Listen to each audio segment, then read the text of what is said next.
Grab'le geldim Melaka otobüs terminaline. Burada direkt sistem otomatik. Bilet alıyorsun. Geliyorsun kapıdan geçiyorsun. Bir güvenlik yoktu. Direkt bileti kendin okutup geçiyorsun. Geliyorsun buraya. İşte yine aynı kapılardan var. Bir havalimanındaki gibi bir liste var. Hangi saatte hangi otobüs kalkacak ona bakıyorsun. Platformlar var. Senin otobüsün hangi kapıdan bineceksin ve hangi platforma gelecek otobüs yazıyor. Yani kimseye bir şey sormana ya da herhangi bir personel de yok açıkçası. Burası bir bekleme salonu. Şu an saat 12 civarı ve 12 çeyrek geçeye kalkacakmış otobüsüm. Bekliyoruz bakalım tam 12 çeyrekte mi gelecek anlamadım. Şu an çünkü otobüs yok. Soracak biri de yok açıkçası yani çok tuhaf. Yani en azından bir güvenlik görevlisi falan bırakabilirlermiş. Umarım yanlış otobüse binip yanlış yere gitmeyiz. Zaten çantamı bıraktığım otel şehir merkezinde. Orada indikten sonra tekrar Grab'e bineceğim, otele gideceğim.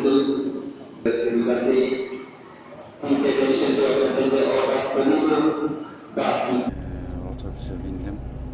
Otobüste tuhaf bir şekilde yani niye böyle bilmiyorum. Üst taraflarda işte çanta hani bizde otobüslerde üst tarafa çanta koyma yerleri vardır. Bunda yok. Gerçi koymayıp yanıma alsam da alırmışım ama alta koydum. Herkes oraya koyuyordu. Ben de koydum. Baktım otobüsün içinde yer yok koyacak. Ama koltuklar çok geniş. O yüzden koyulabilirmiş yani. Koltuk mesafesi çok fazla. Ayak üstüne atabilirsiniz yani. 2+1 lüks bir otobüse denk geldim. Bu da gayet iyi. Beğendim açıkçası.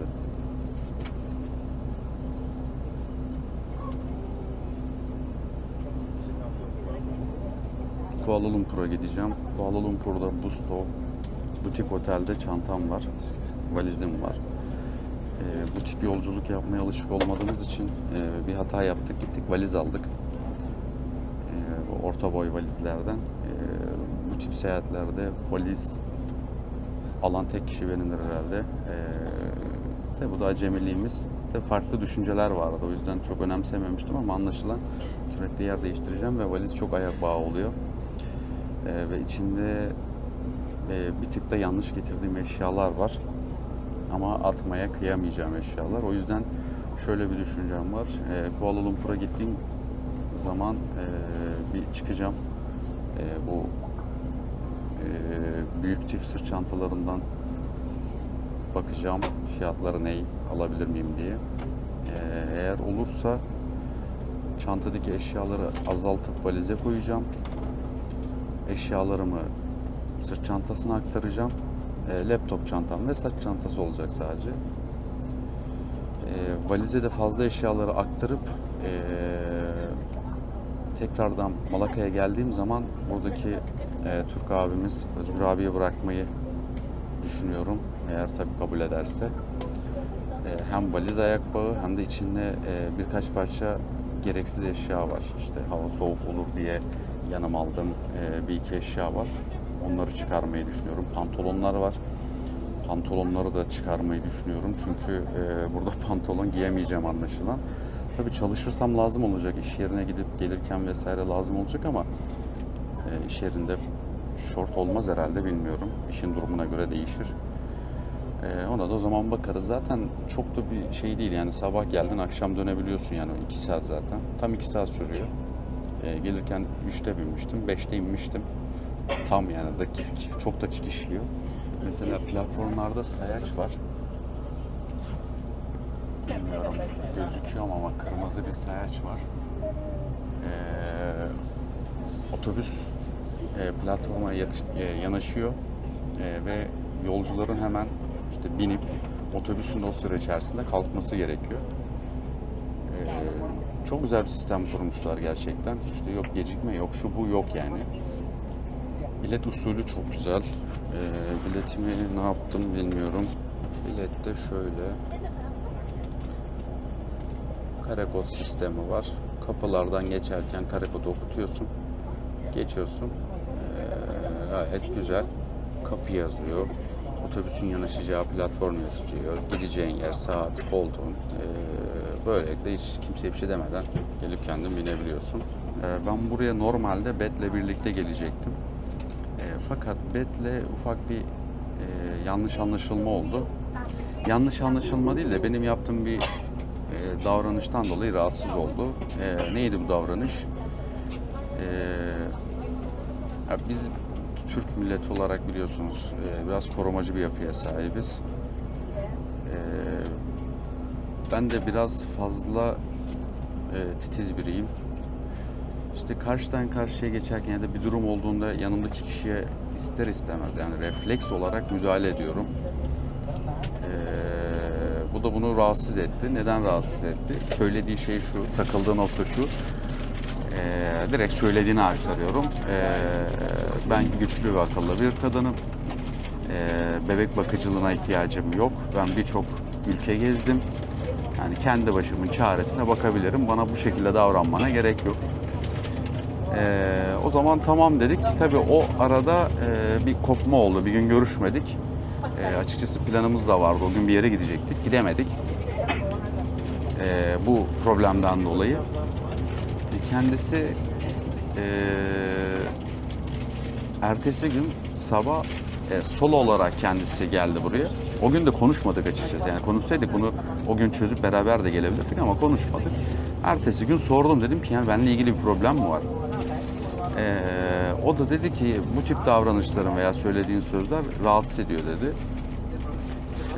Yani ben çocuk değilim, yani bana çocuk gibi davranmana gerek yok. Ya dedim ben hani böyle yani bu seninle ilgili değil, bu benle ilgili bir durum. Ben yanımdaki kişiye bu şekilde davranıyorum ama rahatsız oluyorsan davranmam, tamam. Neyse anlaştık. Tabii o da hak verdi yani olabilir, tamam. Ondan sonra işte Malaka'ya geldiğini söyledi. Dedim keşke beraber gitseydik yani beraber gidebilirdik. O da dedi ki geldim buraya ve biraz rahatsızım dedi. Buraya gelebilir misin dedi. Ben zaten gelecektim. Özgür abi sağ olsun davet etmişti. Tabii zamanı belli değildi ama gelecektim. Şu anda da boştayım. Herhangi bir kalıcı bir yer tutmadım. Ya da işle ilgili bir gelişme yok şu anda. Kalıcı bir yer ayarlayamadığım için. Neyse onun peşinden ben de geldim. Çantamı otelde bıraktım. Malaka'ya geldim. İşte 3 günlüğüne aynı otelde yer tuttuk. O kadın koğuşunda kaldı. Ben erkek koğuşunda kaldım. Fakat benim artım şu oldu. Tabii benim şansım diyeyim. Kimse yoktu odada. 6 kişilik odada tek başıma kaldım. Çok iyiydi açıkçası. Çok iyi bir deneyimdi. Fiyat çok ucuz. Daha sonrasında bugün içinde zaten 3 gün kaldık. Bugün de zaten ayrılacaktık Bet'le. Çünkü Bet Johor Bahru'ya gidecekti. Orada 3 hafta kadar bir tam anlamadım orayı ama sosyal sorumluluk projesi gibi bir şey herhalde. Orada çalışacakmış zaten, İngilizce öğretmeni çalışacakmış. Zaten ayrılacaktık yani bugün. Ben de Kuala Lumpur'a gitmem gerekiyor çünkü çantamı almam lazım. 3 gün boyunca güzel geçti. İngilizce öğretmen olduğu için beni çok iyi anlıyor. Yani ben de onun telaffuzunu ve konuşmasını çok iyi anlıyorum. İngilizce işte o ney, bu ney, şunun adı ne ya da bu nasıl söyleniyor. Yani sürekli olarak hem beraber gezdik hem de bana İngilizce öğretti. Telaffuzlar, aksan, yani gece saat işte akşam neyse 11'de yürüyoruz, otele gidiyoruz. Yolda giderken durduruyor beni, telaffuz öğretiyor. Diyor ki şu kelimeyi şöyle söyleyeceksin. Yani bulunmaz bir nimet de açıkçası benim için. Sağ olsun. Birçok yeri beraber gezdik. Kuala Lumpur'da da birçok yeri beraber gezdik. Diğer arkadaşlar hep sağa sola dağıldılar. Biz Bet'le devam ettik. Fakat dün şöyle bir durum oldu. Yine karşıdan karşıya geçerken bir yerde işte bir U-Mobile diye bir yeri arıyorduk.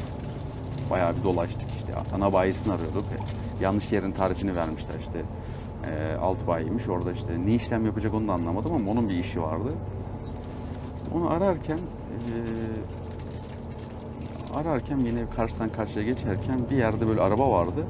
Yani Ben arabadan daha uzağım, o arabaya yakındı. O tarafı görmüyor diye karşıdan karşıya geçmeden önce omzuna dokun. Hani kolunu şöyle tuttum ki hani dur bir bakayım hani gibisinden. Yani bir anlık refleks yani elimle yani dur bir bak hani.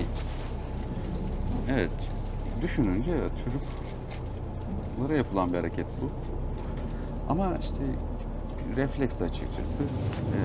Tuttum. Tabii sonra sinirlendi. Yine başladı. İşte bana çocuk gibi davranıyorsun. Bu iki oldu. Daha önce sana söylemiştim.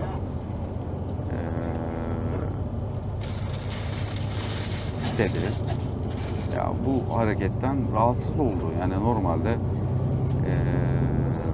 tabii kültür meselesi yani kültürlerimiz farklı. Başka bir coğrafyanın insanı olsaydı bu hareket onun hoşuna giderdi. Yani sahip çıkıyor, önemsiyor ya da beni koruyor gibisinden ama o bu korumadan ya da bu üstüne düşmeden mi diyeyim ya da bu hareketimden rahatsız oldu. Git dedi istemiyorum seni. Tamam dedim olur. Zaten Türkiye'de bana akıllısı denk gelmedi ki Malezya'da denk gelsin. İyi dedim. O gitti işte telefoncuya. Hayırlısı diyelim. Umarım inşallah tekrar görüşürüz. Tek canımı sıkan konu iletişimi kesmesi oldu. Tamam çıktın gittin tamam böyle ayrılalım. Ona da okey. Ama WhatsApp'tan engellemesi hiç hoş olmadı. Ama gerçekten benim için çok iyi oldu. Yani aşağı yukarı 5 gündür, belki de 6 gündür birlikte geziyoruz. İngilizce konusunda çok özgüven kastırdı diyeyim. Böyle bazı gramer hatalarına yani gramere takılmadan rahat rahat konuşabiliyorum ve her şeyi anlıyor. Demek ki çok da kasmamak gerekiyormuş. Bu da neye sebep oldu? Bir şey söyleyeceğim zaman yarım yamalak da olsa karşındakinin beni anladığını düşünmeme sebep oldu. Bu da gayet iyi bir durum. Böylelikle daha rahat konuşabiliyorum insanlarla. Evet, Malaka'dan Kuala Lumpur'a geldim. Otobüs terminalinde indim ve işte yoldayken bir yer tutmuştum.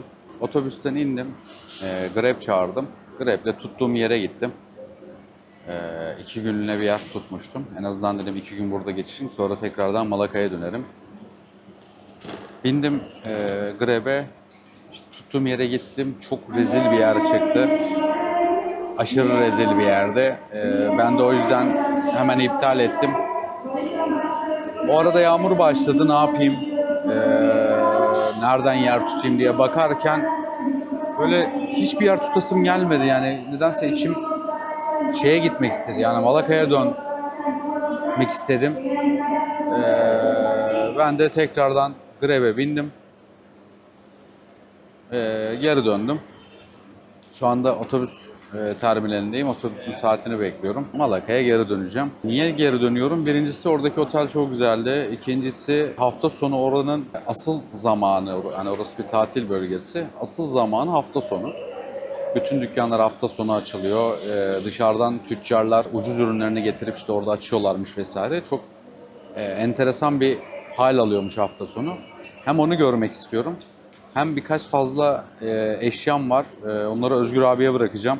Yağmur yağıyor. O yüzden çekim yapamadım buraya gelirken. Bir de Grab'deki arkadaşla sohbet ediyorduk. O yüzden çekim yapma şansım olmadı. İşte onunla konuşurken de Grab'deki şoförle şöyle bir şey söyledi. Tatil için mi buradasın dedi. Dedim burada kalmak, burada yaşamak istiyorum en azından bir sene dedim. Hem İngilizcemi geliştirmek için hem işte dünyayı görmek için. O da dedi ki buradaki Malezyalılar dedi İstanbul'a gitmek için çabalıyor. Sen de buraya mı geldin dedi. Dedim evet dedim biraz öyle oldu. Güzel Malay bir kardeşimizdi. Şimdi Malaka'ya gideceğim. Uzun süre kalmayı istiyorum ama ben yine de her ihtimale karşı pazartesi gününe kadar, pazar gecesi dahil pazartesi gününe kadar tutacağım. Pazartesi de ne yapacağıma bakarım. Belki devam ederim. Belki buraya gelirim ama şu andaki en büyük sıkıntım eşyalarım çok fazla ve çok yer değiştiriyorum. Taşıması çok zor oluyor. Gereksiz eşya taşıyorum. Her zaman yanımda olsun diyemiyorum malzemelerim. Olamıyor. Kalıcı bir yer bakma işini biraz askıya aldım. Otelde kalınca evet bir tık fazla veriyorum ama kalıcı bir yerde de işte sözleşmesi var, depozito var. Bozarsan depozito yanıyor gibi durumlar var. O yüzden kısa bir süre askıya aldım. En azından bir şu ay başını bir göreyim. Hem de o arada da İngilizce için çaba harcayacağım. Ki zaten geldim geleli de işte en iyi yaptığım şey oldu. Bol bol İngilizce pratik yapma şansı buldum. Sürekli olarak yeni şeyler öğrenmeye çalışıyorum. 15 dakika var. 15 dakika sonra otobüsüm gelip hemen kalkacak.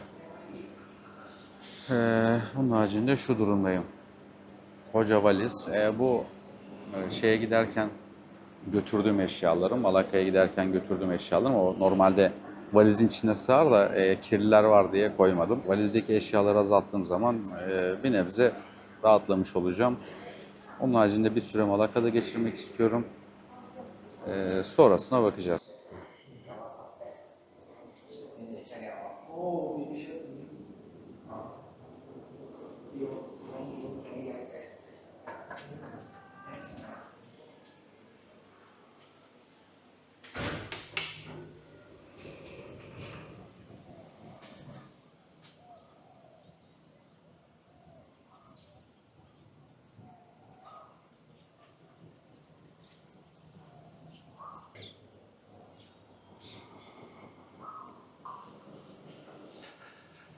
Evet, günaydın.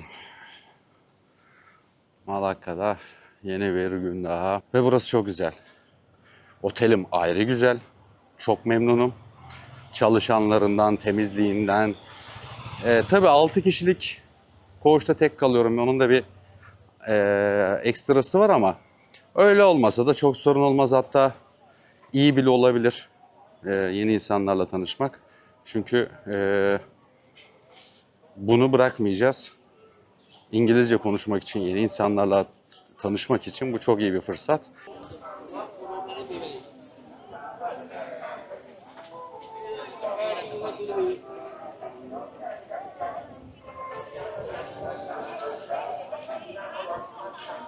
Bu kule işte her şehrin merkezinde olan işte saat kulesi gibi bir kule ama durmadan bu şarkı çalıyor sürekli olarak.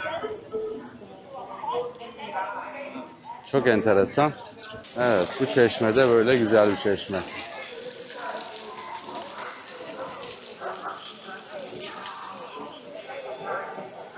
Evet, bugün Cuma. Turistler yine geziyor ama hafta sonu burada büyük bir izdiham olacakmış. Çok kalabalık olacağı söylendi. Ve şu an dikkatimi çeken polisler var. Ve aksilik pasaportum otelde.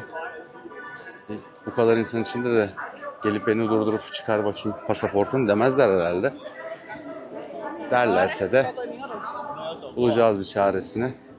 Ama ilk kez polis görüyorum böyle şehir merkezinde. Hafta sonları kalabalık olduğu için olabilir. Emin değilim.